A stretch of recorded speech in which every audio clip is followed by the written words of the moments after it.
ధనుష్కోడి దేశంలోనే చిట్టచివరి గ్రామం ఇది. తమిళనాడులోని రామేశ్వరానికి సుమారు 19 కిలోమీటర్ల దూరంలో పంబన్ దీవుల్లో ఈ గ్రామం ఉంది.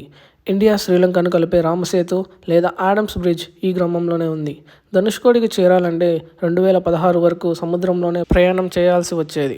దేశ చరిత్ర, ఇతిహాసాల్లో ధనుష్కోడికి ప్రత్యేక స్థానం ఉంది. అయితే ప్రకృతి విపత్తు వల్ల ఈ ప్రాంతం మనుషులను మింగేసింది. 1964లో ఏర్పడిన తుఫాను రామేశ్వరం వద్ద తీరం దాటింది. దీంతో 23 అడుగుల ఎత్తులో ఉప్పెన వచ్చింది.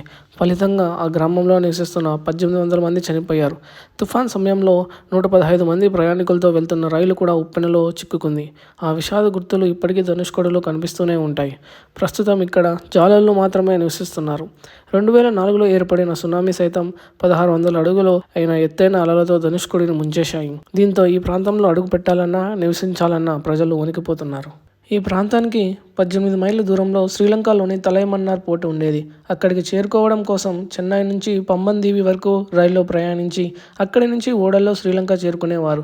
అయితే 1964 తర్వాత ఆ మార్గం ధ్వంసమైంది. 1982లో శ్రీలంక అంతర్యుద్ధం వల్ల ఓడల రవాణా సేవలు కూడా నిలిచిపోయాయి. ఇప్పటికీ అక్కడ రైల్వే స్టేషన్ గోడలు, చర్చి తదితర శిథిల భవనాలు కనిపిస్తూనే ఉంటాయి. ఈసారి రామేశ్వరం వెళ్ళినప్పుడు తప్పకుండా ఈ చిట్ట చివరి గ్రామాన్ని సందర్శించి సెల్ఫీ తీసుకోండి.